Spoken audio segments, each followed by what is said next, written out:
வணக்கம் guys, welcomes to flea creations. So இன்றைக்கி நம்ம சேனலில் குழந்தைகளுக்கு ரொம்ப பிடிச்ச முறுமுறுப்பான ஃப்ரெஞ்ச் ஃப்ரைஸ் இந்த பொட்டேட்டோ வச்சு ஹோட்டல் ஸ்டைலில் வீட்டில் எப்படி செய்கிறது அப்படின்றத நம்ம பார்க்க போகிறோம். நம்ம ரெகுலராக வந்துட்டு கடையில் வாங்குகிறப்போ உள்ள ஃப்ரெஞ்ச் ஃப்ரைஸ் வந்துட்டு ஒரு ½ மேக்ஸிமம் வந்துட்டு ஒரு 20 மினிட்ஸ்லேயே நமத்து போயிடுங்க. ஆனால் நான் சொல்கிற இந்த 5 டிப்ஸ் வந்துட்டு நீங்கள் கரெக்டாக ஃபாலோ பண்ணிங்கன்னா நல்ல கிறிஸ்பியாக, வெளியே முறுமுறுவாக, உள்ளே அப்படியே க்ரீமியாக சாஃப்டாக இருக்க மாதிரி ஃப்ரெஞ்ச் ஃப்ரைஸ் நம்ம ஈஸியாக செஞ்சிடலாம். அது 1 hour ஆனாலும் கிறிஸ்பியாகவே இருக்கும். வாங்க வீடியோக்குள்ளே போயிடலாம். ஃபஸ்ட்டு பொட்டேட்டோ தோல் இருக்குல்ல, அதை வந்துட்டு நல்லா பீல் பண்ணிக்கணும். ஃப்ரெஞ்ச் ஃப்ரைஸ் செய்கிறதுக்கு எப்போவுமே நீளமாக தடிமனாக உள்ள பொட்டேட்டோஸ் மட்டும்தான் நான் யூஸ் பண்ணணும். இப்போ பொட்டேட்டோ பார்த்தீங்கன்னா நம்ம பீல் பண்ணியாச்சு. நம்மளுக்கு கடையில் வாங்குகிற மாதிரியே நீளமாக மொறுன்னு ஃப்ரெஞ்ச் ஃப்ரைஸ் வரணும்னா ஃபஸ்ட்டு ஸ்டெப் என்ன பண்ணணும்னா 2 சைடுமே ஈவனாக கட் பண்ணிக்கணும். அப்போ தான் பார்க்கறதுக்கு அழகாக இருக்கும். அப்படின்னா ரொம்ப தடிமனாகவும் இல்லாமல் ரொம்ப மெல்லிசாகவும் இல்லாமல் ஓரளவுக்கு நம்ம வந்துட்டு இதை ஸ்லைஸ் பண்ணிக்கணும். ஓகே, இது 2வது உருளைக்கிழங்கு. இதையுமே நம்ம 2 சைடுமே ஈவனாக கட் பண்ணிவிட்டு ஸ்லைஸ் பண்ணிக்கிறோம். இதுதான் ஃபஸ்ட்டு ஸ்டெப். இதில் நல்லா ஈவனாக கட் பண்ணிக்கணும். ஓகேங்களா?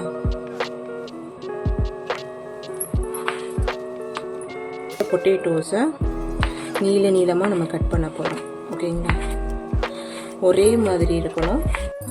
இந்த மாதிரியே நம்ம ஸ்லைஸாக வந்துட்டு கட் பண்ணிக்கணும். ஓகேங்களா? ஸோ இதை விட நம்ம மெல்லிஸாக கட் பண்ணாவோ இல்லை இந்த மாதிரி தடிமனாக கட் பண்ணாவோ, தடிமனாக கட் பண்ணால் பொரியாது, உள்ளுக்குள்ளே வேகாது, கிறிஸ்பினஸ் இருக்காது.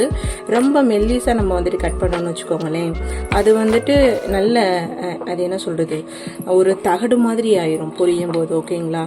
ஸோ வந்துட்டு ஓரளவுக்கு நம்மளுக்கு இந்த ஸ்டேஜில் வந்துட்டு நம்ம ஸ்லைஸ் பண்ணிக்கணும். இந்த மாதிரி ஸ்லைஸாக கட் பண்ண இந்த பொட்டேட்டோஸை ரூம் டெம்பரேச்சரில் உள்ள வாட்டரில் நம்ம போட்டுக்கணும்.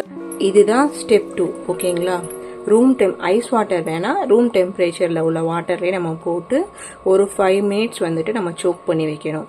ஸோ இதனால் என்ன ஆகும் அப்படின்னு பார்த்தீங்க அப்படின்னா, இந்த பொட்டேட்டோவில் உள்ள ஸ்டார்ச் எல்லாமே நம்மளுக்கு இந்த வாட்டர்லேயே கலந்துரும். ஸோ நம்ம வந்துட்டு ஃப்ரை பண்ணுறப்போ நம்மளுக்கு கிறிஸ்பியாக இருக்கும். ஓகே, இப்போ 5 minutes ஆயிடுச்சு. நல்ல பாயில்டு வாட்டர் நம்ம எடுத்துருக்கோம்.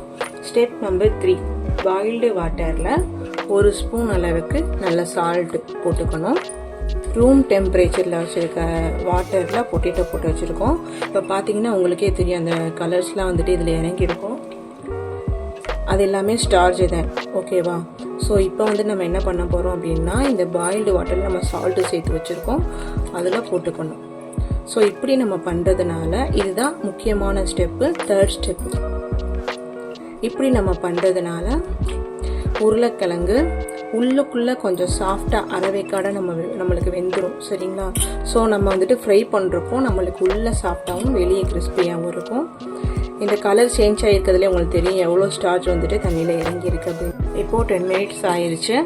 இப்போ நம்ம சால்ட் வாட்டரில் போட்டிருக்கனால நம்ம ஃப்ரை பண்ணுறப்போ பொட்டேட்டோவுக்கு நம்ம சால்ட் போட தேவையில்லை.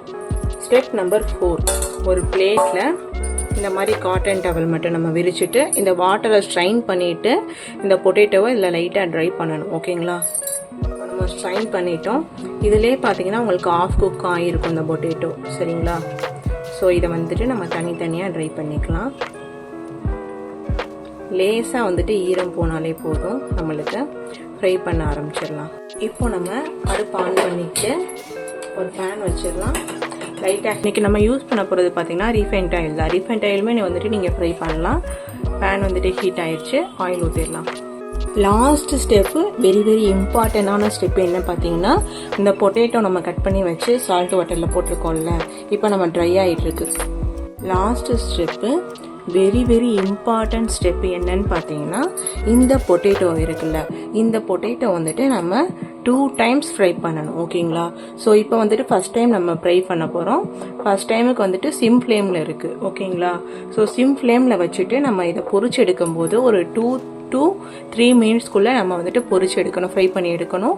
அப்படி பொரிச்சு எடுக்கிறப்ப நம்மளுக்கு இந்த பொட்டேட்டோவோட கலர் வந்துட்டு சேஞ்ச் ஆகக்கூடாது. செகண்ட் டைம் நம்ம வந்துட்டு ஃப்ரை பண்ணுறப்போ தான் கோல்டன் கலரில் நம்மளுக்கு ஆகும்.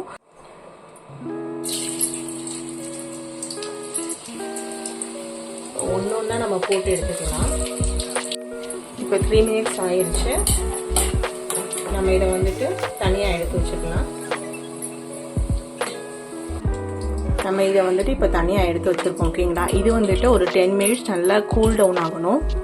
ஆயில் நல்லா ஹீட் ஆகிடுச்சு. இந்த பொட்டேட்டோவும் நல்லா கூல் டவுன் ஆகிடுச்சு. இப்போ செகண்ட் ஃப்ரை பண்ணிடலாம். இந்த டைம் நம்ம ஃப்ரை பண்ணுறப்போ பபுள்ஸ் நிறைய வரும். அது மட்டும் இல்லாமல் இந்த டைம் நம்ம ஃப்ரை பண்ணுறப்போ ஒரு 5 மினிட்ஸ் வரையும் நம்ம குக் பண்ணலாம், ஃப்ரை பண்ணலாம். அப்போ தான் கோல்டன் ப்ரௌனாக வரும். ஸோ எல்லா ஃபேஸுமே நம்ம போட்டுக்கலாம்.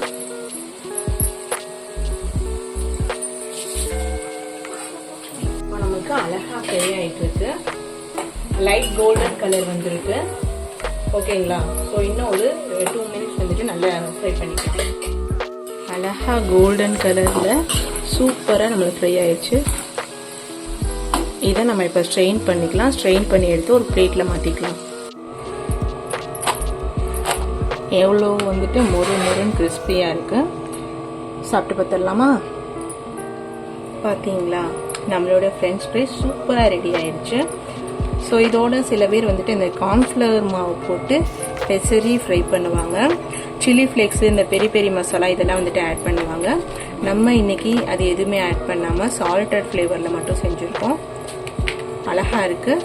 இந்த கிரன்ச்சினஸ் பார்த்தீங்களா, உங்களுக்கு அப்படியே தெரியுது. இப்போது நான் டொமேட்டோ சாஸில் டிப் பண்ணி சாப்பிட்றேன். சூப்பர், நல்லா கிறிஸ்பியாக க்ரன்ச்சியாக இருக்குது. நான் இன்றைக்கி டொமேட்டோ சாஸில் டிப் பண்ணி சாப்பிட்றேன். நீங்கள் மயோனைஸில் டிப் பண்ணி சாப்பிடுவீங்களா இல்லை டொமேட்டோ கெச்சப்பில் டிப் பண்ணி சாப்பிடுவீங்கன்னு கமெண்ட்டில் சொல்லுங்கள்.